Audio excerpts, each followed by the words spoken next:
किती लोक आनंदी आहेत? आमेन. पास्टर अशोक आज आमच्यामध्ये नाहीये, परंतु एक व्यक्ती आमच्यामध्ये आहे जो सर्व सन्मानास, सर्व स्तुतीस, सर्व आदरास पात्र आहे. आणि ज्या सर्वांच्या नावानं, ज्या व्यक्तीच्या नावानं आपण या ठिकाणी आलेलो आहोत तो म्हणजे कोण आहे? प्रभू येशू ख्रिस्त आहे. हालेलुया. तर प्रभू येशू ख्रिस्तासाठी जोरात टाळ्या वाजूया. हालेलुया. Thank you Lord. प्रभू आम्ही तुला गौरव देतो, आम्ही तुला महिमा देतो. प्रभू आम्ही तुझी जोरात टाळ्या वाजूया. स्तुतीस पात्र भयासयोग्य आमचा प्रभू, आमचा देव आहे. हालेलुया. तुझ्यासारखा कोणी नाही, तुझ्यासारखा कोणी नाही, तुझ्यासारखा कोणी नाही, तुझ्यासारखा तारणारा कोणी नाही, तुझ्यासारखा वाचविणारा कोणी नाही, तुझ्यासारखा अश्रू पुसणारा कोणी नाही, तुझ्यासारखा सामर्थ्य देणारा कोणी नाही. हालेलुया. हालेलुया. प्रभू आम्ही तुला गौरव देतो प्रभूची. हालेलुया. आम्ही तुझी स्तुती करतो, आम्ही तुझी प्रशंसा करतो. प्रत्येकजण आपले नेत्र बंद करूया. Thank you Lord. प्रभूची महान उपस्थिती आज आमच्यामध्ये आहे. प्रभू येशू म्हणाला, जिथे दोघे किंवा तिघे माझ्या नावामध्ये जमतात त्यांच्यामध्ये मी आहे. आणि प्रभू येशू आज आमच्यामध्ये आहे. आणि प्रियानो, तो आज आमची भेट घेतल्याशिवाय राहणार नाही, तो आम्हाला स्पर्श केल्याशिवाय इथून जाणार नाही. हालेलुया. हालेलुया. प्रभूची महान उपस्थिती आज आमच्यामध्ये आहे. हालेलुया. प्रभू म्हणतो की जो ताणेला आहे त्यांनी यावं, जो भुकेला आहे त्यांनी यावं. हालेलुया. आणि मी जे जीवनाचं पाणी फुकट देत आहे त्यातून प्यावं. ज्याने तृप्ती होत नाही अशा पाण्यासाठी श्रम का करिता? ज्याने तृप्ती होत नाही अशा अन्नासाठी श्रम का करिता? हालेलुया. सार्वकालिक अन्न, सार्वकालिक पाणी, जिवंत पाणी आज प्रभू येशू तुम्हाला आणि मला देऊ इच्छित आहे. हालेलुया. हालेलुया. Thank you Lord. स्वर्गीय परमेश्वर, तुझे आभार मानतो की वेळ तू आम्हाला दिलेली आहे माझ्या देवा. आणि प्रभू आज आम्ही सर्व मिळून प्रभू येशू तुझ्या चरणाजवळ बसलेलो आहोत. जशी मरिया येशू तुझ्या चरणाजवळ बसलेली होती त्या प्रकारे माझ्या देवा आज आम्ही तुझ्या चरणाजवळ बसलेलो आहोत. प्रभू या वचनाच्या वेळेचा तू ताबा घे आणि बोलणारा मी नसून माझ्याद्वारे पवित्र आत्मा तू यांच्याशी बोल माझ्या देवा. मुख माझा असेल परंतु शब्द तुझेच असू दे. आणि आमचं नको, आमचं नको, आमचं नको, तर तुझंच, तुझंच आणि तुझ्याच नावाचा गौरव होऊ दे. आणि तुझ्या वचनाचं कार्य आज प्रत्येकाच्या जीवनामध्ये होऊ दे. प्रत्येकाला ऐकणारे कान दे, समजणारं मन दे. आणि प्रभू परमेश्वर वचन चोरणाऱ्या, मन आंधळे करणाऱ्या, झोप, कंटाळा, आळस आणणाऱ्या शैतानी शक्तीला आज आम्ही बांधतो येशूच्या नावामध्ये. पवित्र आत्मा तू ताबा घे आणि ऐकलेलं वचन प्रत्येकासाठी आज आशीर्वादित करू दे. येशूच्या नावाने मागतो. आमेन. आमेन.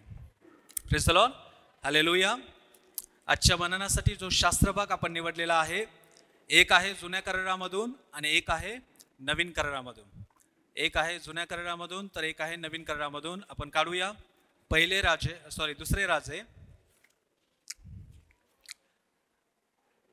दुसरे राजे याचा 4था अध्याय. दुसरे राजे याचा 4था अध्याय वचन 1 ते 7. मी विनंती करेल ब्रदर विक्रम किंवा ब्रदर करण आमच्यासाठी वाचतील. दुसरे राजे 4था अध्याय वचन 1 ते 7.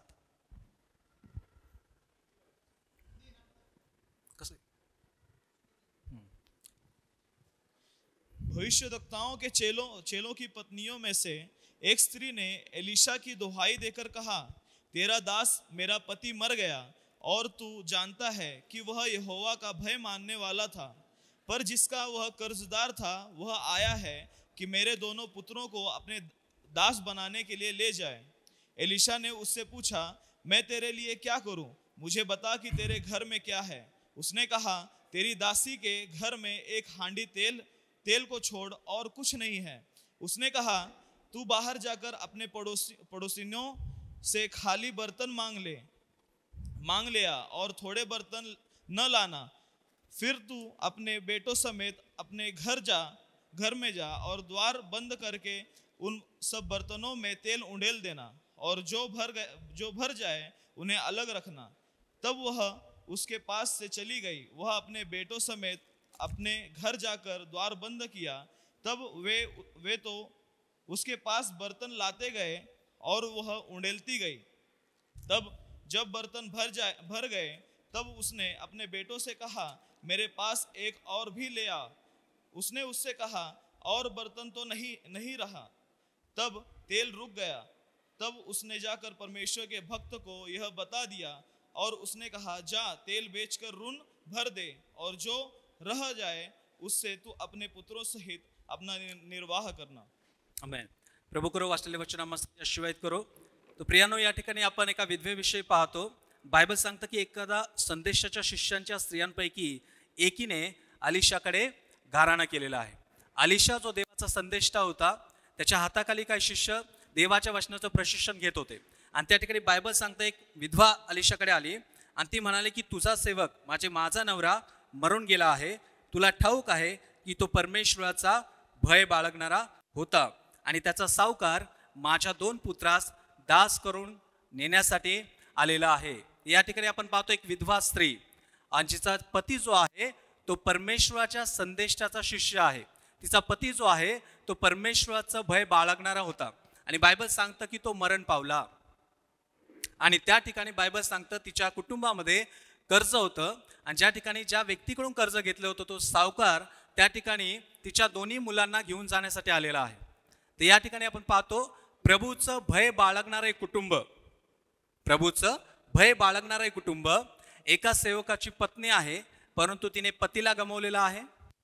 दुसरी गोष्ट तिच्या जीवनामध्ये कुटुंबामध्ये कर्ज आलेला आहे आणि तिसरी गोष्ट त्या ठिकाणी निराशेचं वातावरण आलेलं आहे कारण ज्या व्यक्तीकडून कर्ज घेतलेला आहे तो व्यक्ती तो सावकार त्या 2 मुलांना घेऊन जाण्यासाठी आला. कारण लेवीय 25:39 मध्ये त्या काळी असा नियम होता की जर एखाद्या व्यक्तीने कर्ज घेतला असेल आणि जर तो व्यक्ती कर्ज फेडू शकत नसेल तर त्या व्यक्तीने ज्याने कर्ज घेतलेला आहे त्याला त्याची 2 मुलं गुलाम म्हणून ज्याने कर्ज दिलेला आहे त्या व्यक्तीला विकायला लागायची जामीन म्हणून. तो एक नियम होता. आणि म्हणून या ठिकाणी आपण पाहतो दुसऱ्या राज्यामध्ये की ज्यावेळेस अलिशाच्या जो शिष्य होता त्याची पत्नी जिच्याकडे कर्ज झालं होतं आणि तिचा पती मरण पावला होता आणि त्या ठिकाणी कर्ज फेडण्यासाठी तिच्याकडे पैसे नव्हते आणि म्हणून सावकार आलेला आहे आणि 2 जे मुलं आहेत त्यांना घेऊन जाण्यासाठी आलेला आहे. तो यहाँ पे एक विधवा हम देखते हैं जिसके जीवन में हम देखते हैं वो प्रभु की डर मानने वाली है, लेकिन उसके जीवन में हम देखते हैं 4 चीजें देखते हैं. एक क्या देखते हैं? मौत. मौत क्या हुई? उसका पति जो प्रभु का डर मानने वाला है उसकी मौत हो गई. इसका अर्थ यह है कि जो लोग प्रभु का डर मानते हैं उनके जीवन में मौत आ सकती है, उनके परिवार में संकट आ सकता है. बहुत से बार हम सोचते हैं कि हमने प्रभु को स्वीकारा, हमने प्रभु को माना, प्रभु पे विश्वास किया तो हमारा रास्ता जो है अभी गुलाबों का हो गया है, हमारे जीवन में कभी कठिनाई नहीं आएगी, कभी कर्ज नहीं होगा, कभी मौत नहीं आएगी, कभी निराशा नहीं आएगी. ऐसे बहुत से बार हम सोचते हैं. लेकिन बाइबल कहती है कि जो नीतिमान है, जो प्रभु का डर मानने वाले हैं उनके ऊपर बहुत संकट आते हैं, बहुत संकट आते हैं, बहुत समस्या से उन्हें जाना पड़ता है, लेकिन प्रभु उनको छुड़ाता है. हालेलुया. कितने लोग नीतिमान हैं? कितने लोगों ने यीशु मसीह को स्वीकारा है? तो आप तैयार हो जाओ, आपके जीवन में संकट आएगा, निराशा आएगी, कर्ज होगा, मृत्यु होगी. बहुत लोग कहते कि नहीं वो पास्टर था वो कैसे मरा, वो पास्टर था वो उसको कैसे बीमारी हो गई, वो पास्टर था उसको कैसा कर्जा हुआ. बाइबल बताती है जो नीतिमान है उसको बहुत संकट होते हैं. यीशु मसीह ने कहा यूहन्ना 16 में कि इस जगत में तुम्हें बहुत से क्लेश होंगे लेकिन तुम धीरज रखो, मैंने जगत को जीता है. Hallelujah, hallelujah. कितने लोग जगत में हैं? तो जब तक जगत में है तकलीफें हमारे जीवन का भाग है. एक ही जगह है वहां पे तकलीफ नहीं है, वो कौन सा है? तो उसके लिए मरना पड़ेगा, धरती छोड़नी पड़ेगी. जब तक धरती पे है हमारे पैर जमीन पे लगे हैं, हमारे पैर गंदे होने वाले हैं. लेकिन बहुत से बार लोग सोचते हैं नहीं हम इतना प्रार्थना करते, इतना उपवास करते, एवरी संडे चर्च को जाते हैं, हमें तकलीफ क्यों होती है, हमें संकट क्यों आता है? क्योंकि बाइबल बताती है होगा, लेकिन उसमें भी हमें आशा है क्योंकि यीशु मसीह ने कहा मैंने जगत को जीत लिया है. यहाँ पे परमेश्वर की एक सेविका है, परमेश्वर का जो डर मानने वाला सेवक था वो मर गया, उसको कर्जा था और अभी ऐसी स्थिति हो गई कि जो जिससे कर्जा लिया है वो आया और 2 बच्चों को लेके जाने के लिए आया. अभी जो स्त्री विधवा हो गई है उसका पति उसके लिए क्या होता है? उसका संरक्षण करने वाला, उससे प्रेम करने वाला, उसका पुरौठा करने वाला. अभी वो मर गया, वो मर गया. अभी उसके लिए कोई आशा नहीं है कि कहां से पुरौठा आएगा, मेरा उधर निर्वाह कैसे होगा. अभी वो चला गया. लेकिन दूसरी समस्या क्या हुई? अभी कर्ज इतना है कि उसके पास वो कर्ज चुकता करने के लिए पैसा नहीं है. तो जिससे कर्जा लिया है वो साहूकार आया और अभी वो आया है 2 बच्चे जो उसको थे उसको लेके जाने के लिए. अभी विधवा जो है पति गुजरने के बाद विधवा का आधार क्या होता है? उसके बच्चे. अभी चलो पति गया लेकिन मेरे 2 बच्चे हैं, अभी वो बड़े होंगे तो मेरे बुढ़ापा का सहारा होंगे. लेकिन अभी साहूकार आया और उनको भी लेके जाने के लिए आया है. तो अभी वो जीवन के अंत में आ गई, निराशता में हो गई है. और उस समय उसने क्या किया?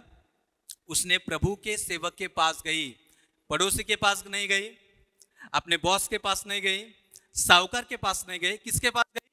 प्रभु के सेवक के पास गई। और बाइबल कहती है वहां पे उसने क्या किया? रोया, प्रभु से विनती की। और तब अलीशा ने उसको क्या पूछा? 2 सवाल पूछे। बोलो 2 सवाल पूछे। कितने सवाल पूछे? क्या सवाल था वो? आगे क्या सवाल था? मैं तेरे लिए क्या करूं, पहला सवाल। दूसरा, और तेरे पास क्या है, तेरे घर में क्या है? 2 सवाल। तो यहां पे 2 सवाल उसने पूछे, मैं तेरे लिए क्या करूं, यानी तेरी जरूरत क्या है। क्योंकि बहुत से बार प्रभु से जो हम मांगते हैं वो हमारी जरूरत नहीं रहती है, वो हमारी इच्छा रहती है। मान लो पड़ोसी का बंगले में एक 52 इंच का बड़ा टीवी, एलसीडी टीवी लाया, और मैं रह रहा हूं 10 बाय 10 के खुली में, और मैंने प्रभु से प्रार्थना की, प्रभु मुझे 52 इंच का टीवी दे। मेरा रूम कितना है? 10 बाय 10 का, और मैं टीवी कितना साइज का मांग रहा हूं? 52 इंच का।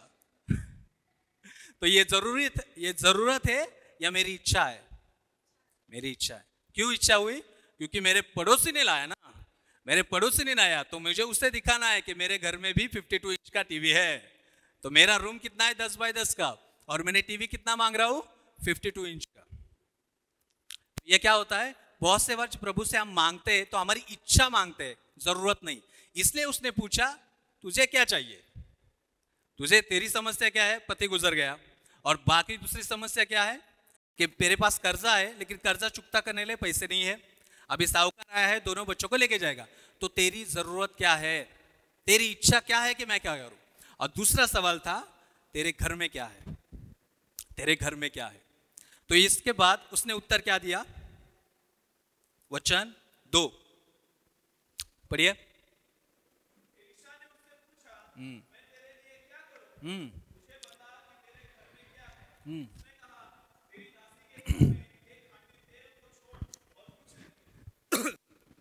उसने क्या कहा? तेरी दासी के घर में एक छोटा बर्तन तेल को छोड़ और कुछ नहीं है।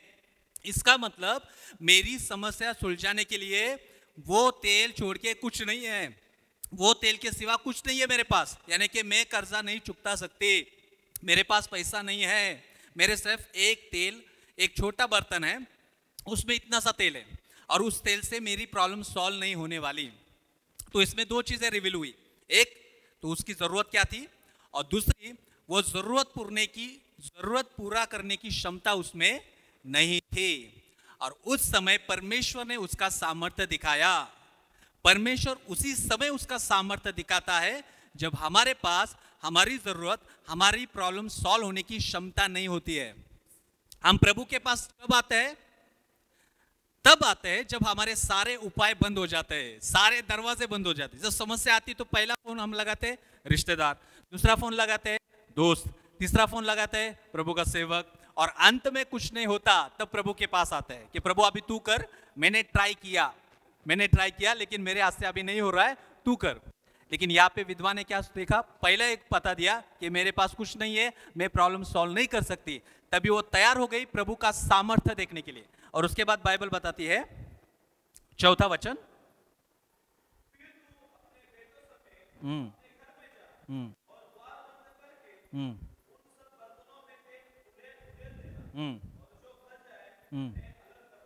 अभी उसने कहा क्या कि जो तेरे घर में बर्तन है उसे इकट्ठा कर, उसके बाद आस पड़ोस में जा, वहां से जो खाली बर्तन है वो मांग ले और उसको भी इकट्ठा कर, और जो तेरे पास तेल है ना वो उसमें डालना चालू कर। अभी उसको 2 ऑप्शन थे।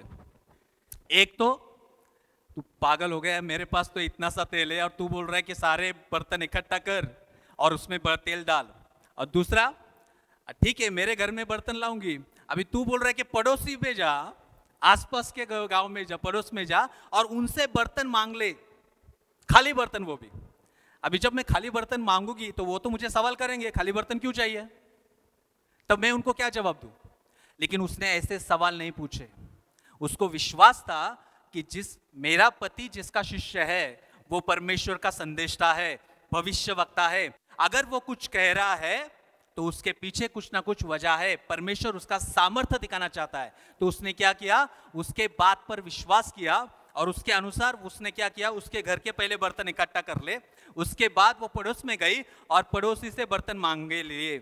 जब मांग रही थी, ऐसा हो सकता है कि पड़ोसी ने पूछा रहेगा, अरे क्यों चाहिए, तो उसने बताया रहेगा, मेरे सेवक को, मेरे प्रभु के सेवक ने कहा है, उसने मांगने को कहा है, मुझे बर्तन दो, मैं बाद में बताऊंगी क्यों चाहिए।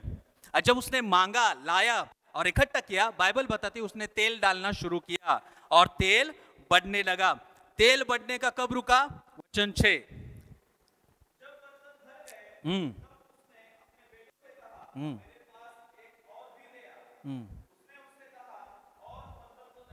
हम्म तब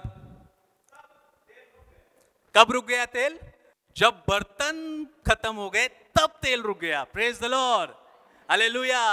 इसका मतलब यह है कि चाहे कितने भी बर्तन आ जाए, तेल रुकने वाला नहीं है, तेल रुकने वाला नहीं है। तेल कब रुका, जब बर्तन खत्म हो गए, बर्तन बंद हो गए, जब जगह नहीं बची तब तेल बच गए। इसका मतलब प्रभु का पुरवठा ऐसा है, जो हमने मांगा है, जो हमने कल्पना की है, उससे भी बढ़कर वो देने वाला है। Praise the Lord, hallelujah. जब आप प्रभु पर विश्वास करते हैं, प्रभु के वचन पर विश्वास करते हैं, हालेलुया, आपके बर्तन खत्म हो जाएंगे लेकिन तेल कभी खत्म नहीं होगा। Praise the Lord, hallelujah.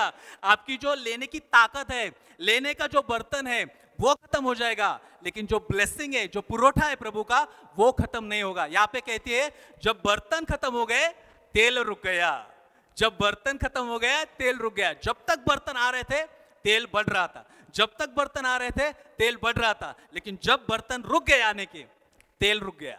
Hallelujah.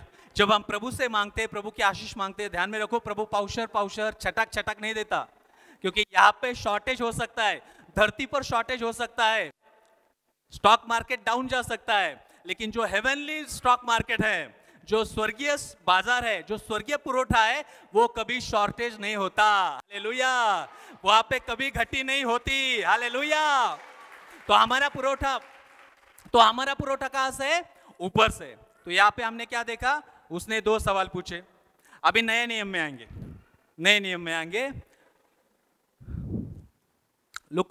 मत्ती का 14वां अध्याय वचन 13 से 17।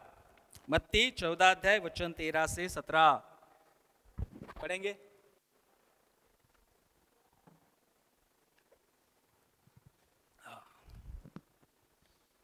जब यीशु ने यह सुना तो वह नाव पर चढ़कर वहां से किसी सुनसान जगह को एकांत में चला गया। लोग यह सुनकर नगर नगर से पैदल ही उसके पीछे हो लिए। आमेन। उसने निकलकर एक बड़ी भीड़ देखी और उन पर तरस खाया। हाँ। और उनके बीमारों को चंगा किया। तब जब सांझ हुई तो उसके चेलों ने उसके पास आकर कहा, यह सुनसान जगह है और देर हो रही है, लोगों को विदा किया जाए कि वे बस्तियों में जाकर अपने लिए भोजन मोल ले। तब पर यीशु ने उनसे कहा, उनका जाना आवश्यक नहीं, तुम ही इन्हें खाने को दो। उन्होंने उससे कहा, यहाँ हमारे पास 5 रोटी और 2 मछलियों को छोड़ और कुछ नहीं है। उसने कहा, उनको यहाँ मेरे पास ले आओ। तब उसने लोगों को घास पर बैठने को कहा और उन 5 रोटियों और 2 मछलियों को लिया और स्वर्ग की ओर देखकर धन्यवाद किया और रोटियां तोड़ तोड़ कर चेलों को दी और चेलों ने लोगों को।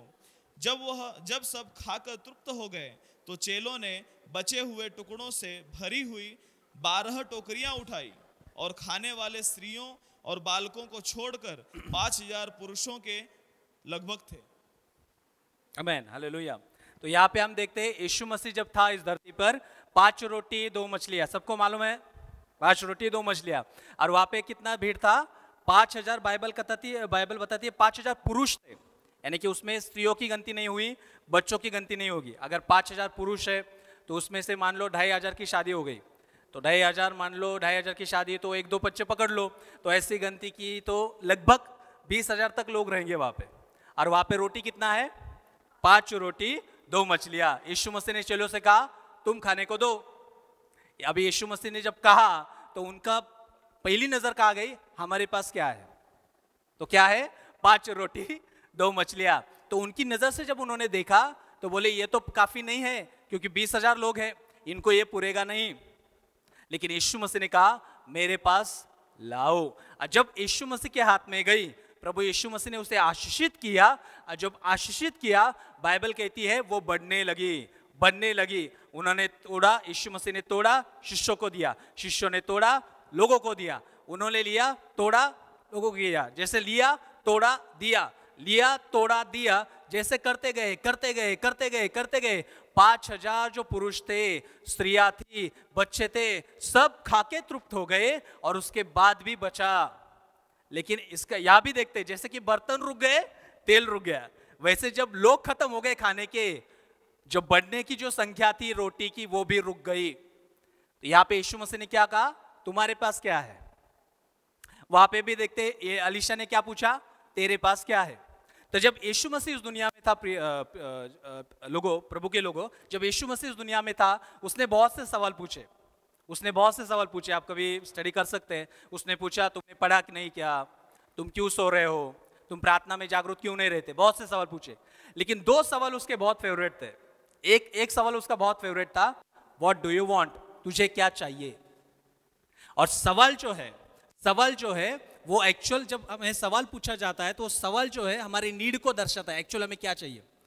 बहुत से बार लोगों के पास लोग प्रेयर के लिए आते हैं, जब उनको चाहिए बताते हैं को तुम्हें क्या चाहिए, तो लोगों के पास आंसर नहीं होता, क्योंकि वो सोच के नहीं आते।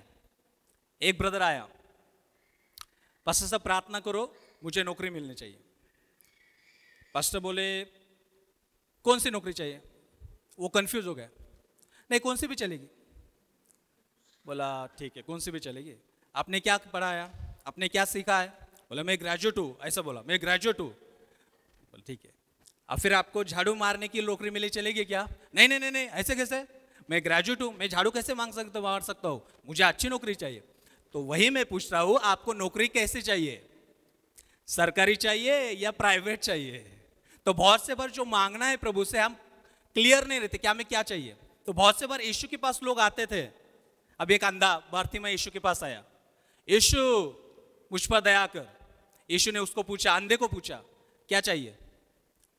अब ये आप और मैं वहां पे होते, अगर हम अंधे होते तो हम क्या, इसको दिखता नहीं क्या, मेरी आंखें नहीं है, मुझे आंखें चाहिए।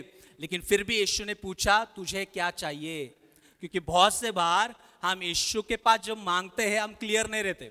बहुत से बार आते हैं, पास्टर साहब प्रार्थना करो कर्जा बहुत हो गया है। तो कितना पैसा चाहिए? बहुत पैसा चाहिए। कितना चाहिए? बहुत। कर्जा कितना हुआ है? बहुत। ऐसी प्रार्थना प्रभु कभी नहीं सुनता।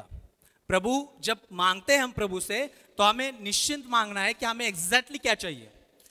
जब हम प्रभु से मांगते हैं तो हमें पता होना चाहिए कि हम प्रभु से क्यों मांग रहे हैं और क्या मांग रहे हैं। जैसे यीशु मसीह ने पूछा कि तुम्हें क्या चाहिए, और दूसरी बात वो पूछता है कि तेरे पास क्या है। ध्यान में रखना है, चमत्कार जो है वो आपके अंदर है, बाहर नहीं है। और परमेश्वर चमत्कार आपके पास जो है उसके द्वारा ही करता है। आपके पास जो नहीं है उसको पूछता भी नहीं। बहुत से बार हम चमत्कार कहाँ ढूंढते हैं, ये सेवक के पास जाएंगे, वो सेवक के पास जाएंगे, ये ब्रदर प्रार्थना करेगा, वो प्रार्थना करेगा। चमत्कार आपके अंदर है। और बहुत से हमें पता नहीं है कि अभी हम बहुत से लोग सवाल करते हैं कि प्रभु अगर सर्वज्ञानी है, प्रभु सब जानता है क्या? कितने लोग विश्वास करते हैं प्रभु सब जानता है, प्रभु सब देख रहा है, फिर मांगने की जरूरत क्या है? प्रार्थना क्यों करनी चाहिए? उसको दिखता नहीं क्या? उसको दिख रहा है ना मैं बीमार हूं, उसको दिख रहा हो ना मैं कर्ज से जा रहा हूं, तो वो क्यों पूछता है, क्यों मांगने को बोलता है, प्रार्थना करने को क्यों लगाता है?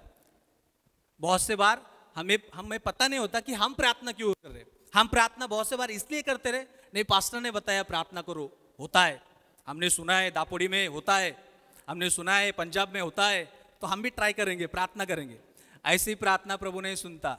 हमें पता होना चाहिए कि हम क्यों मांग रहे हैं। ध्यान में रखो, परमेश्वर ने जब इंसान को बनाया, आपको और मुझे बनाया, किस लिए बनाया?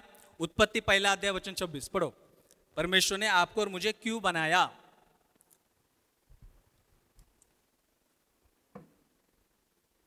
उत्पत्ति 1 अध्याय, पहली पुस्तक, सबसे पहली पुस्तक में परमेश्वर ने बताया है तुमको और हमें क्यों बनाया।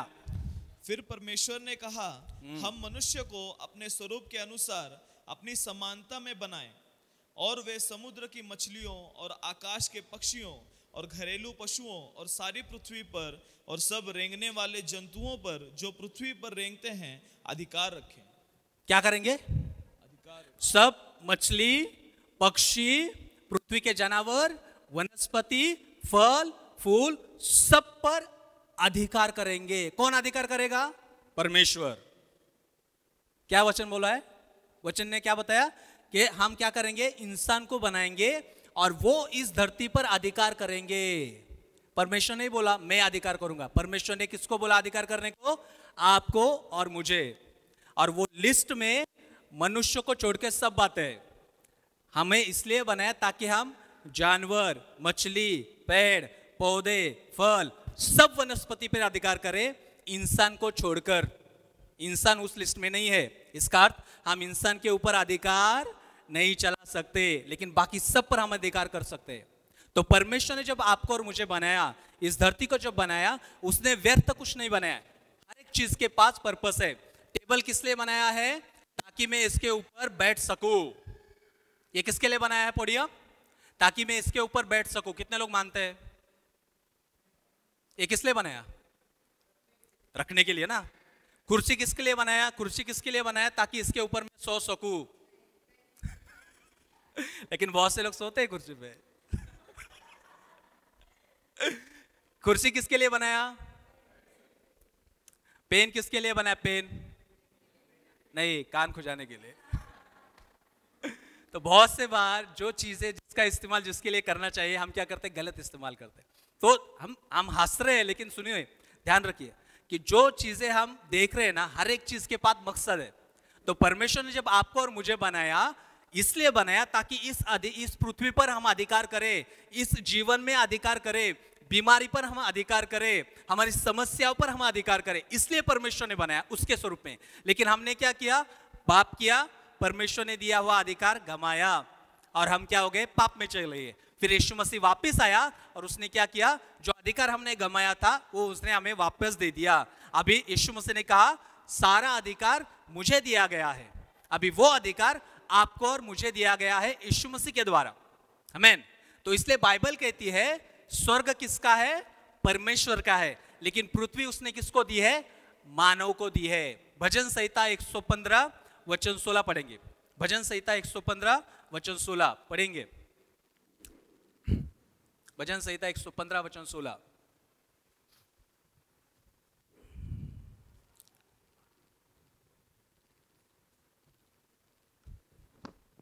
स्तोत्र संहिता 115 वचन 16। स्वर्ग तो यहोवा का है। एक मिनट, स्वर्ग किसका है, यहोवा का, और परंतु पृथ्वी उसने मनुष्यों को दी है। पृथ्वी उसको किसने दी है, किसको दी है। हम क्या प्रार्थना कर रहे हैं, प्रभु स्वर्ग लेके जा, स्वर्ग लेके जा, स्वर्ग लेके जा। अब प्रभु कहते हैं भाई स्वर्ग मेरा है, तेरी जगह इधर नहीं है, तेरी जगह पृथ्वी पर है। और इसलिए बाइबल कहती है जब यीशु मसीह आएगा हमें लेके जाएगा, 1000 साल के बाद वापस हम इस धरती पर ही आने वाली है, क्योंकि हमारी जगह धरती पर है, स्वर्ग पे नहीं है। ध्यान में रखो, यहां पे क्या पढ़ा, स्वर्ग यहोवा का है, लेकिन पृथ्वी उसने मनुष्य को दी है। हम प्रार्थना क्या करें, दूल्हा जल्दी आने वाला है, आखिरी नरसिंगा फूका जाने वाला है, मैं ऊपर जाने वाला हूं, मैं स्वर्ग लेके जाने वाला है, प्रभु स्वर्ग लेके जाने वाला है, प्रभु स्वर्ग। हम स्वर्ग में क्यों जाना चाहते हैं मालूम है, ताकि इस समस्या से हमें छुटकारा मिल जाए। एक बार उठा ले प्रभु, सब खत्म हो जाएगा। तकलीफ टेंशन नको है हमें, लेकिन परमेश्वर ने तकलीफ संकट शैतान को क्यों रखा है, ताकि आपको और मुझे वो ट्रेनिंग दे सके। किसका ट्रेनिंग दे सके, राज करने का ट्रेनिंग दे सके। इसलिए बाइबल कहती है स्वर्ग परमेश्वर का है, लेकिन पृथ्वी उसने मनुष्य को दी है। तो अगर पृथ्वी पर उसको कुछ करना है तो उसको आपकी और मेरे परमिशन की जरूरत पड़ती है, क्योंकि वो पृथ्वी पर राज नहीं करता, वो सब पर राज करता है। लेकिन स्पेशली जब उसने कहा कि अधिकार मानव करेंगे, उसने उसको निकाल दिया, वो ग्रुप से उसने निकाल दिया। वो बोला कि नहीं, मैं मानव को बनाऊंगा, वो रूल करेंगे, मैं नहीं करूंगा। अभी वो बता रहा है कि स्वर्ग मेरा है, पृथ्वी मनुष्य को दिए। तो अगर पृथ्वी पर जो कुछ होना है, तो अगर स्वर्ग से कुछ रिलीज रिलीज होना है, स्वर्ग में कुछ होना है, तो एक्शन पृथ्वी पर होनी चाहिए। जब तक पृथ्वी पर कुछ नहीं होता, ऊपर से कुछ भी मुक्त नहीं किया जाता। एक उदाहरण बताऊंगा परमिशन का, आगे कीजिए। हम पढ़ते हैं निर्गम की किताब में, कितने लोग को यह घटना मालूम है? ये कौन है? यूहन्ना। ये कौन है? यूहन्ना नहीं है? ओ, बाइबल पढ़ा है आपने। मूसा है, मूसा। और उसने क्या किया? लकड़ी उठाई, काठी उठाई, और समुद्र के 2 भाग हो गए और इजराइल लोग उससे पार चले गए। अभी मुझे बताओ, परमेश्वर जानता नहीं था कि समुद्र है? परमेश्वर को मालूम था या नहीं समुद्र है रास्ते में? तो क्यों लेके आया? उसको अगर मालूम था कि रास्ते में समुद्र है और समुद्र के कारण ये आगे नहीं जा सकेंगे, तो लोगों को, इजराइल लोगों को समुद्र के सामने क्यों लेके आया? अभी ऐसे पोजीशन पे लाया, आगे समुद्र, यहाँ पे पहाड़ और पीछे फारो का सैन्य। फारो आ रहा है पीछे से पकड़ने के लिए कि वापस मिस्र देश में चलो। यहाँ पे भी पहाड़ है, नहीं जा सकते। यहाँ पे भी पहाड़ है, नहीं जा सकते। आगे तो समुद्र है, अभी क्या कर रहे? परमेश्वर तो सर्वज्ञानी है ना, फिर उसने क्यों लाया यहाँ पे? उसको मालूम नहीं था क्या आगे समुद्र है? लेकिन जब लाया तो लाया। अभी वो क्या बोल रहे सुनो, निर्गमन 14 अध्याय वचन 16। निर्गम याचा 16 अध्याय, यहाँ पे ये घटना लिखी हुई है। और तू अपनी लाठी उठाकर अपना हाथ समुद्र के ऊपर बढ़ा और वह 2 भाग हो जाएगा। तब इस्राएली समुद्र के बीच होकर स्थल ही स्थल पर चले गए। अभी परमेश्वर को क्या करना है? समुद्र के 2 भाग करने हैं। अगर मुझे बताओ, परमेश्वर सर्व सामर्थ्य है क्या? सब कुछ कर सकता है? अभी वो वेट कर रहा है मूसा के लिए। क्या वेट कर रहा है? कि तू अपनी लाठी उठा, जब तू लाठी उठाएगा तब मैं समुद्र को दुभागूंगा। जब तक लाठी नहीं उठाएगा समुद्र दुभागने वाला। इसका अर्थ है, अगर परमेश्वर को उसका सामर्थ स्वर्ग से रिलीज करना है तो पृथ्वी पर उसे परमिशन देनी पड़ेगी, क्योंकि परमेश्वर ने पृथ्वी मनुष्य को दी है, आपको और मुझे दी है। अगर मेरे जीवन में प्रभु को कुछ करना है तो परमेश्वर को परमिशन मुझे देनी चाहिए। वो जबरदस्ती आएगा नहीं, वो जबरदस्ती काम नहीं करेगा। मूसा के हाथ में परमेश्वर ने काठी देखी और मूसा से परमेश्वर ने क्या कहा? तू अपनी काठी उठा, जब तू उठाएगा तब मैं उसको 2 भाग करूंगा, जब तक उठाएगा नहीं 2 भाग नहीं करूंगा। क्यों? यह दर्शाता है कि परमेश्वर को परमिशन चाहिए। वो आपके इच्छा के विरुद्ध आपके जीवन में काम नहीं करेगा। उसे कुछ तो भी चाहिए काम करने के लिए, इसलिए वो पूछता है कि तेरे जीवन में क्या करूं? ये कर। तो तेरे पास क्या है? मैं करूं। कुछ लोग कहेंगे मेरे पास तो कुछ एक काठी है। अभी मूसा ने क्या कहा? मूसा रड़ने यहाँ पे घुटने पे गया, क्योंकि जो लोग थे ना, ये जो लोग थे उसे कोसने लगे। अरे कहां पे लेके आया? आगे समुंदर है, यहाँ पे पहाड़ है, यहाँ पे पहाड़ है, पीछे से फारो आ रहा है, अभी पकड़ लेगा, हमको वापस लेके जाएगा। वहीं पे हम सही थे, यहाँ क्यों लेके आया? मूसा को कोसने लगे और मूसा घुटने पे गया और रोने लगा, परमेश्वर ये क्या हुआ? क्या करूं मैं अब? तब परमेश्वर ने वचन 15 में क्या बोला? मूसा से कहा, तू क्यों मेरी दुहाई दे रहा है? तू क्यों मेरी दुहाई दे रहा है? तू प्रार्थना क्यों कर रहा है? एक्शन कर। तू प्रार्थना करना बंद कर, एक्शन कर, क्योंकि जब तक तू एक्शन नहीं करेगा समुंदर दुभागने वाला नहीं है। जब तक तू काठी नहीं उठाएगा, जब तक तू लाठी नहीं उठाएगा, मैं समुंदर को 2 भाग नहीं कर सकता, क्योंकि मैं स्वर्ग में हूं, तू पृथ्वी पर है। पृथ्वी पे अगर कुछ करना है तो तेरी परमिशन मुझे चाहिए। Praise the Lord. कितने लोग को समझ रहा है? कितने लोग को समझ रहा है? और यहाँ पे परमेश्वर क्या बोलता है? अभी देखो, इजराइल लोग उससे कोसने लगे। क्या कोसने लगे? अरे कहाँ पे मरने के लिए लाया? वहां पे क्या कब्रें कम थी क्या मिस्र में? यहाँ पे मरने के लिए लाया, कहा जाएगा आगे आगे आगे? समुद्र इतना बड़ा है, कैसे जाएंगे? तब मूसा क्या किया? घुटने पे गया और परमेश्वर को बोलने लगा, अरे क्या करूं क्या करूं? प्रार्थना करने लगा, खो मल्लारी लाबो खो तो बोलो। परमेश्वर बोला, अरे बंद कर, प्रार्थना करना बंद कर, जल्दी से काठी उठा, लाठी उठा, क्योंकि जब तक लाठी नहीं उठाएगा परमिशन नहीं मिलेगी मुझे। और बाइबल कहती है आगे आगे ब्रदर पढ़ो, इस्राएलियों को आज्ञा दे कि यहां से कूच करें। इस्राएल को आज्ञा दे कि आगे चले। और तू अपनी लाठी उठाकर हाँ, जब तू अपनी लाठी उठाएगा तब मैं समुंदर के दो भाग करूंगा। प्रेज द लॉर्ड, हालेलुया, आमीन, हालेलुया। यही चाबी है प्रिय। आपके जीवन में काम क्यों नहीं हो रहा? क्योंकि हम कुछ नहीं कर रहे। उपवास कौन करेगा? पास्टर। प्रार्थना कौन करेगा? पास्टर। रोएगा कौन प्रभु के पास? पास्टर। हम क्या करेंगे? सोएंगे। हम कुछ नहीं करें। प्रभु सब कुछ देखता है, प्रभु सब कुछ जान रहा है, प्रभु मेरे जीवन में अद्भुत काम करने वाला है, मैं कुछ नहीं करूंगा। प्रभु बोलता है मैं भी ऐसा ही रहूंगा, क्योंकि यीशु मसीह ने कहा मत्ती 8:18 में, जब तुम पृथ्वी पर बांधोगे स्वर्ग में बांधा जाएगा। वो ऐसा बोला क्या? जब स्वर्ग में बांधोगे ना तब पृथ्वी पे बांधेगा। बोलेगा जब पृथ्वी पर बांधोगे, पृथ्वी पर कौन बांधेगा? आप और मैं, तब स्वर्ग में मुक्त किया जाएगा। जब पृथ्वी पर खोलोगे तब स्वर्ग में खोला जाएगा। तो चमत्कार नहीं होने की वजह कौन है? अभी बोलो हम। मेरे जीवन में चमत्कार क्यों नहीं हो रहा है? पास्टर का अनॉइंटिंग कम है इसलिए नहीं, पास्टर के पास वचन कम है इसलिए नहीं है, प्रभु की सामर्थ कम है इसलिए नहीं है। मेरे जीवन में चमत्कार क्यों नहीं हो रहा? क्योंकि मैं कुछ नहीं कर रहा, मैं परमेश्वर को अनुमति नहीं दे रहा। यहाँ पे क्या बोला वो? लाठी उठा। जब तक लाठी नहीं उठाएगा समुद्र दुभागा नहीं। अभी जब लाठी उठाई समुद्र के दो भाग हो गए, इजराइल लोग निकल गए। अभी फारो भी आ रहे पीछे से। अभी फारो को लगा अरे वाह इजराइल निकल गए, हम भी निकल जाएंगे, अभी रास्ता बनाया है। तो अभी फारो भी पीछे जाने लगा। और बाइबल बताती है जब फारो पीछे आधे रास्ते तक आया तब लोगों ने देखा अरे फारो तो अंदर से आ रहा है, अभी समुद्र के बीच से हमारे पास आ रहा है। तो फिर वो रोने लगे, क्या करूं।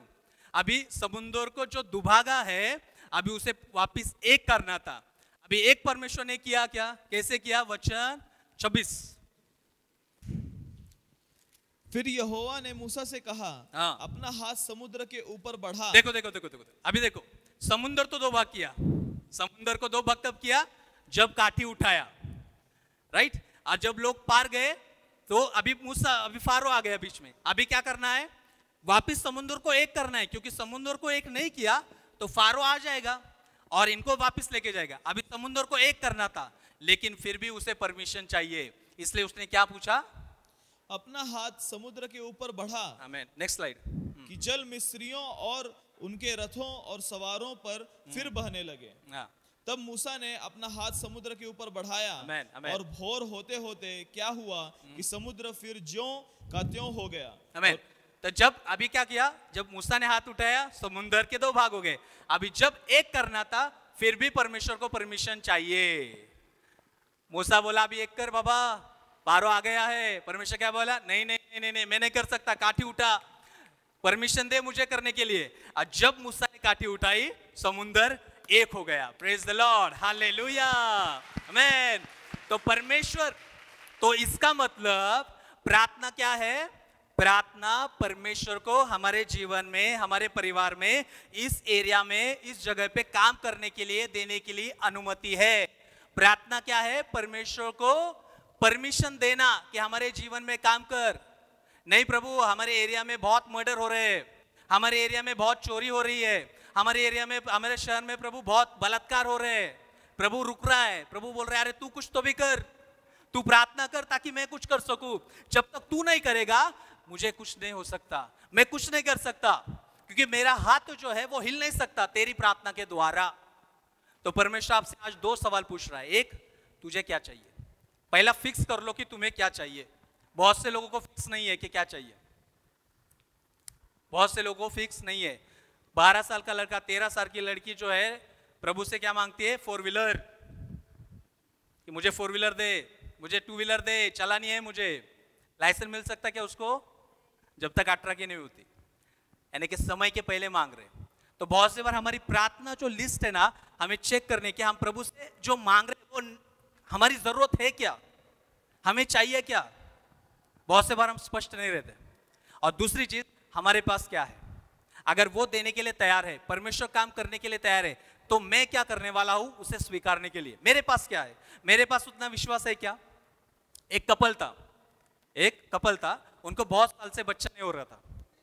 तो उन्होंने प्रभु से प्रार्थना की कि प्रभु हमें बच्चा दे। अभी प्रभु ने ऐसा वचन उन्होंने सुना कि कि विश्वास करना चाहिए, प्रभु से मांगते तो विश्वास करना चाहिए, लेकिन विश्वास जो है वो कार्य के बिना अधूरा है। तो उन पति पत्नी ने क्या किया, जब उन्होंने प्रार्थना शुरू की, 1 महीने प्रार्थना करने के बाद उन्होंने क्या किया, विश्वास से गए बाजार में और छोटे बच्चों के कपड़े खरीद लाए। अभी यहाँ पे 10 साल से बच्चा नहीं हो रहा है और प्रार्थना कर रहे हैं, 1 महीना हो गया प्रार्थना किया। 1 महीना के बाद एक्शन क्या किया, मार्केट में गए और छोटे बच्चों के कपड़े लेके आए। आज जब छोटे बच्चों के कपड़े लेके आए ने क्या किया, उन्होंने विश्वास की कृति की। आज जब लेके आए उसी महीने में वो पत्नी प्रेग्नेंट हो गई और उनको बच्चा हो गया। प्रभु ने उनकी विश्वास की कृति को देखा। प्रार्थना किया 1 महीना, 1 महीना कुछ नहीं हुआ, लेकिन 1 महीने के बाद जब विश्वास की उन्होंने कृति की, वो मार्केट में गए और छोटे बच्चों के कपड़े लेके आए। उन्होंने प्रभु को काम करने के लिए कुछ दिया। क्या दिया, विश्वास दिया। और जब उन्होंने विश्वास की एक्शन की, चमत्कार हो गया। Praise the Lord, hallelujah. तो बहुत से बार हमें हमारे जीवन में होता है कि प्रभु ये सिलेंडर अभी महीना खत्म होने आ रहा है, मैं अभी तक सैलरी नहीं हुई है, लेकिन सिलेंडर खत्म हो जाएगा, क्या करूं। तो जब सिलेंडर लाते हैं, हाथ रखो, प्रार्थना करो यीशु मसीह के नाम में, प्रभु 2 महीना सिलेंडर जाएगा। जब मेरे घर में सिलेंडर आता है, मैं हाथ रख के प्रार्थना करता हूं, प्रभु 1 महीना नहीं, 1.5 महीना, 2 महीना तक जाएगा, खत्म नहीं होगा। जैसा तेल खत्म नहीं होगा वैसा सिलेंडर भी खत्म नहीं होगा। Praise the Lord, hallelujah. शैतान की इच्छा क्या है, जो शैतान क्या करता है, जो आपके पास नहीं है ना उसको दिखाता है। क्या दिखाता है, वक्त तेरे पास नहीं है, वो नहीं है, वो नहीं है, ये नहीं हुआ, वो नहीं हुआ, वो नहीं हुआ। लेकिन प्रभु क्या देखता है, जो नहीं है वो नहीं देखता, जो बचा हुआ है उसको देखता है, जो रखा है उसको देखता है। और जो बचा हुआ है जब यीशु मसीह के हाथ में लाते हैं, जब हमारे हाथ में रहते, जब 5 रोटी 2 मछलियां चेलों के हाथ में थी, तब उनके हाथ में कैसी थी, अरे बहुत थोड़ी है, ये नहीं होगा, ये नहीं हो सकता, ये नहीं हो सकता। लेकिन चेलों से हाथ से जब यीशु मसीह के हाथ में रोटी आई, यीशु मसीह ने कहा हो सकता है, आमीन, हालेलुया, हो सकता है, संभव है, हालेलुया। तो जब हमारे पास तनख्वाह आती है, मान लो अभी 15 दिन ही हो गए और तनख्वाह खत्म हो गई, अभी थोड़े से पैसे बचे हैं और नेक्स्ट सैलरी के लिए 15 दिन बाकी है, तो अभी क्या करना है, तो हमें क्या करना है, जो बची हुई तनख्वाह है उसको हाथ में लेना है और विश्वास करना है, प्रभु ये तेरे हाथ में देती हो, तू इसे ब्लेस कर, तू इसे आशीषित कर। और जब ऐसी प्रार्थना करेंगे, प्रभु आपके विश्वास को देखेगा और वो तनख्वाह जो है नेक्स्ट सैलरी होने तक बनी रहेगी। प्रभु उसको बहुतायत करेगा, क्योंकि हमारा परमेश्वर शॉर्टेज का परमेश्वर नहीं है, हमारा परमेश्वर बहुतायत का परमेश्वर है, वो भरपूरी का परमेश्वर है, हालेलुया, आमीन। तो ऐसा कभी मत सोचो कि मेरे पास कुछ नहीं है। जितना अपना विश्वास है, जितना अपना विश्वास है उसके अनुसार ही प्रभु काम करता है। जब यीशु मसीह ने चमत्कार किया, हर बार वो बोलता था तेरे विश्वास के अनुसार हो गया, तेरे विश्वास के अनुसार हो गया, तेरे विश्वास के अनुसार होगा। क्यों? क्योंकि वो विश्वास जो उसके पास था उसने काम करने को दिया। एक कहानी मैंने पढ़ी, दो व्यक्ति थे जो मछली पकड़ने गए। क्या करने गए? मछली पकड़ने गए। तो एक जो आदमी था वो ऐसा डाला, उसने गाल डाला, ऐसा जाल डाला और मछली पकड़ी। और जब मछली पकड़ता था वो क्या करता था, उसके पास एक स्केल रहती थी, एक रूलर, एक पट्टी रहती थी, और पट्टी से वो क्या करता था, वो मछली को गिनता था ऐसा। अगर वो मछली जो है वो पट्टी से बड़ी है, उसकी पट्टी जो थी 8 इंच की थी, वो ऐसा गिनता था। और अगर वो बड़ी है ना, वो वापस पानी में डाल देता था, वापस बैठता था ऐसा, और वापस निकाला, वापस पकड़ा मछली, वापस वो स्केल लगाता था, पट्टी 8 इंच का। ये कितना बड़ा मछली है? 8 इंच का ही है। नहीं बड़ा है, नहीं, डाल दो। दूसरा व्यक्ति था ना, वो देख रहा था उसको, दिन भर उसका यही चल रहा था, उठाने का, मछली पकड़ने का, पट्टी लगाने का। अगर पट्टी से मछली बड़ा है फेंक देने का, अगर पट्टी से छोटा है तो रख देने का, पट्टी से बड़ा है फेंक देने का। तो वो बैठा वो देख रहा है। शाम हो गई, और शाम होगी जब निकलने लगे तब उसने पूछा, भाई साहब मैं आपको एक सवाल पूछूं क्या? बोलो पूछो। मैं आपको दिन भर ऑब्जर्व कर रहा हूँ, दिन भर देख रहा हूँ, आप मछली पकड़ रहे हैं, मैंने हर एक मछली पकड़ ली, लेकिन आप जब पकड़ते थे आप पट्टी लगाते थे 8 इंच की, 8 इंच की पट्टी लगाते थे, और 8 इंच से मछली अगर बड़ी रहेगी तो आप फेंक देते थे, और 8 इंच से छोटी रहेगी तो आप उसको बास्केट में डालते थे। ऐसा क्यों? ऐसा क्यों कर रहे थे? तो व्यक्ति बोला, सही पूछा आपने, मैं ऐसा क्यों कर रहा था मालूम है? क्योंकि मेरे घर में सिर्फ 8 इंच का तवा है।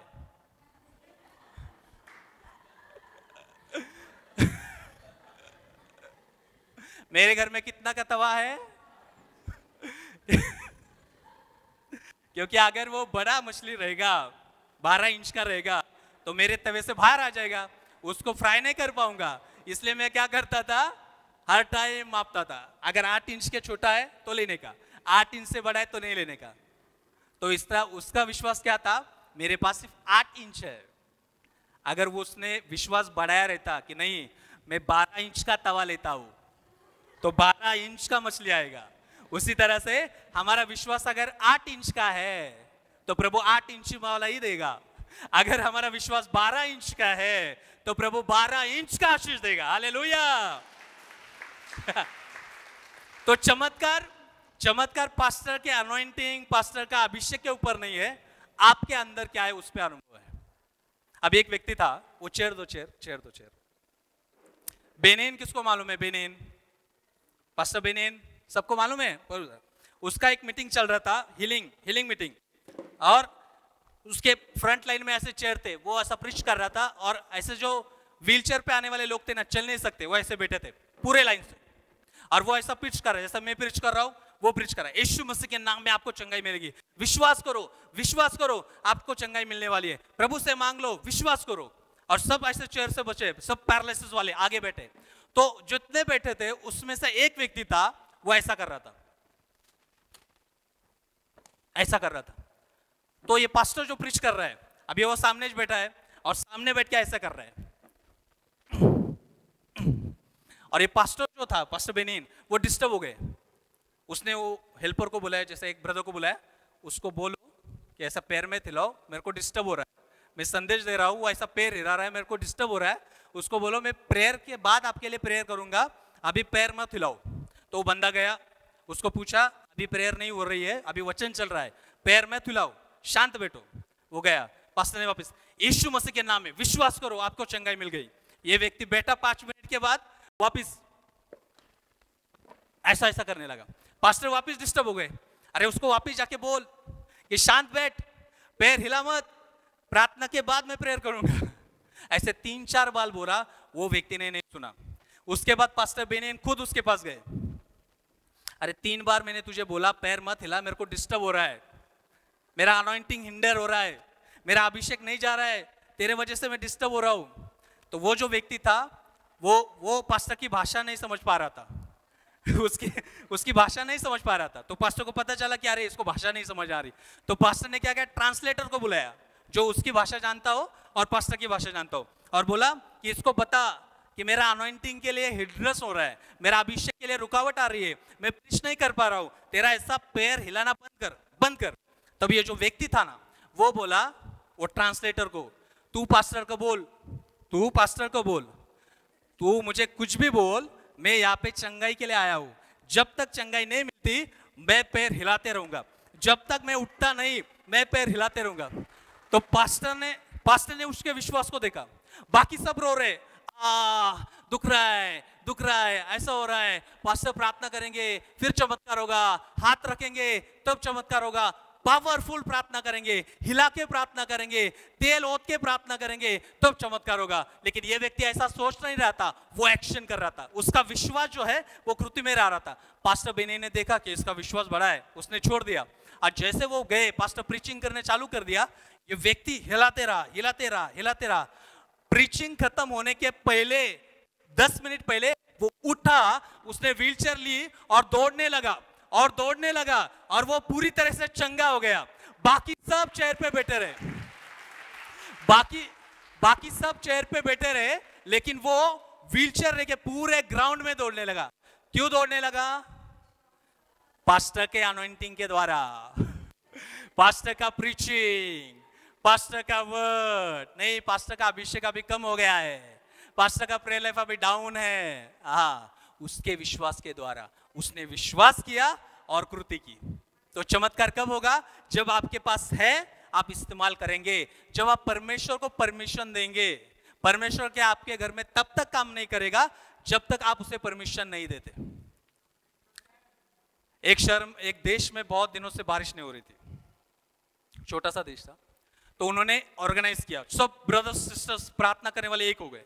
उन्होंने कहा हम एक बड़ा स्टेडियम बुक करेंगे और क्या करेंगे, उपवास प्रार्थना रखेंगे, पूरा दिन ना खाएंगे ना पिएंगे, सिर्फ प्रार्थना करेंगे। किस लिए प्रार्थना करेंगे, बारिश हो जाए, बारिश आ जाए, बारिश आ जाए। तो सब 15-20 हजार लोग स्टेडियम में आ गए और प्रार्थना चालू हो गई, रोना चालू हो गया, गिड़गिड़ाना चालू हो गया, प्रभु को पुकार रहे हैं, बारिश भेज, बारिश भेज, बारिश भेज। और वो 15-20 हजार लोगों में एक इतनी सी छोटी लड़की छाता लेके आ गई। क्या लेके आ गई?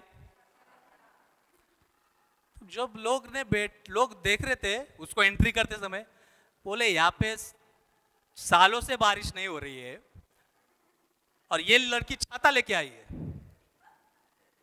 तो उसने लड़की को पूछा कि भाई हम यहाँ पे क्यों इकट्ठा हुए हैं, उपवास प्रार्थना के लिए, बारिश होने के लिए, तो तू छाता लेके क्यों आई? वो बोली ब्रदर, जब हम प्रार्थना करेंगे प्रभु सुनेगा, और जब सुनेगा तो बारिश होगी, और बारिश होगी तो हम भीगेंगे नहीं क्या, इसके लिए मैं छाता लेके आई हूं ताकि मैं भीगू नहीं। तो परमेश्वर ने वो 20 हजार लोगों की प्रार्थना अनदेखी कर दी, वो छोटी लड़की का विश्वास देखा और उस देश में बारिश चालू हो गई। इसका अर्थ यह है, आपकी प्रार्थना कितनी पावरफुल है मायने नहीं रखता, कितनी लंबी है, कितने घंटे में, 4 घंटे रोज करता हूं मायने नहीं है, कितना उपवास करते 40 दिन उपवास करता हूं मायने नहीं है, आपका विश्वास कितना है। हमारा विश्वास कैसा रहता है? अभी एक पत्नी प्रार्थना करी, यीशु मसीह के नाम में मेरा पति बदल जाए, यीशु मसीह के नाम में रोक के गिड़गिड़ा के उपवास करेगी, प्रार्थना करेंगी, यीशु मसीह के नाम में मेरा पति सुधर जाए, आमीन। और जैसे वो बाहर निकलती है बाजार करने के लिए, उसकी कोई दोस्त फ्रेंड उसको मिलती है, कैसा है तुम्हारा पति? मरते दम तक नहीं सुधरेगा। क्या बोलती? मातीत गेल्याशिवाय सुधारणार नाही। यहां पे प्रार्थना क्या किया? यीशु मसीह के नाम में मेरा पति बदल जाए, यीशु मसीह के नाम में बदल जाए। और यहां पे क्या बोला? मरते दम तक सुधरेगा नहीं, कुत्ते की धूम की तरह टेढ़ा ही रहेगा। येशूच्या नावात माझ्या पतीला बदल, येशूच्या नावात माझ्या मुलांना बदल। कशीत मुलं? सैतानाची पिल्ले आहेत, सुधारणारच। आता ती जर सैतानाची पिल्ले आहेत तर तुम्ही कोण आहे मग? म्हणजे आम्ही काय केलं, आमची प्रार्थना छपराला क्रॉस करण्याच्या अगोदरच कट। म्हणजे हमने जिस मुख से प्रार्थना किया कि परिस्थिति बदल जाए, हमने क्या किया, उसे रद्द कर दिया। तो हमारा विश्वास क्या था? मरते दम तक नहीं सुधरेगा। और वो नहीं सुधरने वाला 100 रुपए के स्टैम्प, 500 रुपए के स्टैम्प, कितने भी बड़े स्टैम्प पे मैं लिख के दे सकता हूं, नहीं सुधरेगा, क्योंकि आपने कबूली दिया कि नहीं सुधरेगा। और जो आप बोलते हैं वो काम करता है, क्योंकि वो स्वर्ग में है, आप किधर है? पृथ्वी पर है। अगर पृथ्वी पर कुछ करना है, आपको इच्छा है कि पृथ्वी पर स्वर्ग से कुछ रिलीज हो जाए, उत्तर आ जाए, तो हमें यहाँ पे एक्शन करनी पड़ेगी, यहाँ पे कुछ करना पड़ेगा। जब मूसा ने लाठी उठाई, समुद्र दुबक गया, जब लाठी उठाई एक हो गया। तो प्रार्थना क्या है? परमेश्वर को हमारे जीवन में परमिशन देना है। तो 2 सवाल प्रभु आज से पूछ रहा है आपको कि आपको क्या चाहिए। लोग आते हैं, हमारी लड़की के लिए पास्टर साहब अच्छा लड़का देखो। तो एक सेवक था, उसका नाम है पॉल योंगिचो। लास्ट टेस्टिमनी बता के मैं खत्म करूंगा। पॉल योंगिचो, उसका अभी गुजर गए वो, लेकिन उनका बहुत बड़ा चर्च है। तो उसके पास एक लड़की आई अपनी माँ के साथ, और माँ ने बताया पास्टर उसके लिए अच्छी लड़की, अच्छा लड़का हम ढूंढ रहे हैं, अच्छा रिश्ता आना चाहिए। पास्टर ने पूछा कैसा चाहिए? लड़की कैसा? लड़की सुंदर थी, तो बोले कैसा रिश्ता चाहिए? ग्रेजुएट थी, कैसा रिश्ता चाहिए? वो ऐसा सर खुजाने लगे, नहीं चलेगा, अच्छा होना चाहिए प्रभु की ओर से। वो फिर उसने पूछा पास्टर ने, ग्रेजुएट है क्या लड़की? हाँ, फिर ग्रेजुएट है। अब फिर उसको 10वीं फेल चलेगा क्या? नहीं नहीं नहीं, 10वीं फेल कैसा, वो ग्रेजुएट है, उसकी बराबरी का तो होना चाहिए शिक्षण वगैरह। तो इसलिए मैं पूछ रहा हूं आपको लड़का कैसा चाहिए। तो वो कंफ्यूज हो गए, उनको जवाब देना नहीं हुआ। तो पास्टर ने बोला एक कागज लाओ। तो एक कागज लाया, पेन लाया, बोलो अभी लड़की की हाइट कितनी चाहिए? अभी लड़की थोड़ी हाइटेड थी, तो उन्होंने बोला इतना इतना इंच हाइट चाहिए। लड़का कैसा चाहिए? गोला चाहिए, काला चाहिए? गोरा चाहिए, काला चाहिए? क्योंकि लड़की सुंदर है, काला चलेगा? नहीं नहीं नहीं, गोरा चाहिए, गोरा। फिर कितना शिक्षण पढ़ाना चाहिए? प्राइवेट वाला चाहिए या सरकारी वाला पाहिजे? नहीं नहीं नहीं, सरकार, गवर्नमेंट नौकरी पाहिजे सरकारी नौकरी वाले। ऐसे 10-12 पॉइंट लिखे और वो कागज, वो लड़की, माँ और पास्टर, इन्होंने बीच में रखा, हाथ रखा। यीशु मसीह के नाम में पिता परमेश्वर, हम आपको परमिशन देते हैं कि इस जीवन में, इनके परिवार में आप कार्य कीजिए और जैसे हम मांगा है वैसा आप दीजिए। 2-3 साल के बाद वो लड़की, माँ, उसका हस्बैंड और एक बच्चा, 4 जन आए पास्टर के सामने और पास्टर से बोला, पास्टर आपने हमें पहचाना क्या? पास्टर बोले अभी इतने लोग आते प्रेयर के लिए, मुझे नहीं याद है। लेकिन पास्टर, वो माँ ने वो जो कागज था ना 12 पॉइंट वाला, वो रखा था, संभाल के रखा था। और वो आए और क्या कहा? पास्टर साहब आपने 4 साल पहले प्रार्थना की थी। किस लिए प्रार्थना की थी? मेरे लड़की के लिए, रिश्ते के लिए प्रार्थना की थी। और हमने ये 12 पॉइंट लिखे थे, हाइट कितनी होनी चाहिए, रंग कितना होना, रंग कैसा होना चाहिए, नौकरी कौन सी चाहिए, कौन सा कितना इनकम होना चाहिए, ये 12 चीजें और ये लड़का, ये 12 चीजें और लड़का एग्जैक्टली मैच हो गए। एग्जैक्टली वही मांगा था, जो मांगा था वैसा ही मिला। उतनी हाइट, वैसा ही कलर, उतने पगार की नौकरी, उतना ही इनकम, जैसे मांगा वैसा ही मिला। तो प्रभु ने क्या देखा? उनके विश्वास को देखा। मेरे पास भी मेरी प्रेयर बुक है। मेरे प्रेयर बुक में मैंने नीड्स लिखी थी कि मुझे सॉक्स चाहिए, मुझे हैंड वॉच चाहिए, मुझे लैपटॉप चाहिए, मुझे एलसीडी टीवी चाहिए, मुझे खुद का घर चाहिए। मैंने लिखा था। आज जब मैंने लिखा, मैंने डेली प्रार्थना करता था। अभी जब मैं प्रेयर बुक खोलता हूँ तो सबके ऊपर मैंने ऐसे टिक मार किए, हो गया, हो गया, हो गया, हो गया, हो गया। अभी उसमें से खाली 2-3 चीजें रह गई है जो बची है, प्रभु ने अब तक दिया नहीं है। लेकिन जो मांगा था वो पूरा प्रभु ने दिया। क्यों दिया? क्योंकि विश्वास मैंने कृति में लाया। हमें प्रभु से और से चाहिए, लेकिन हमें प्रभु को कुछ नहीं देना है। प्रभु को हमें समय नहीं देना है, प्रभु के उपस्थिति में हमें नहीं बैठना है, प्रभु को हमें विश्वास नहीं देना है कि प्रभु नहीं तू कर सकता है। तो प्रभु हमको 2 चीजें पूछ रहा है कि तुझे क्या चाहिए और तेरे पास क्या है। हर एक व्यक्ति जो यहाँ पे बैठा है, हर एक व्यक्ति मैं जानता हूँ ना किसी प्रॉब्लम में है, किसी ना किसी समस्या में है, किसी ना किसी जरूरत से जूझ रहा है। लेकिन प्रभु आज आपके जीवन में काम करना चाहता है। तो हम सब जन खड़े हो जाएंगे। Hallelujah, thank you Jesus.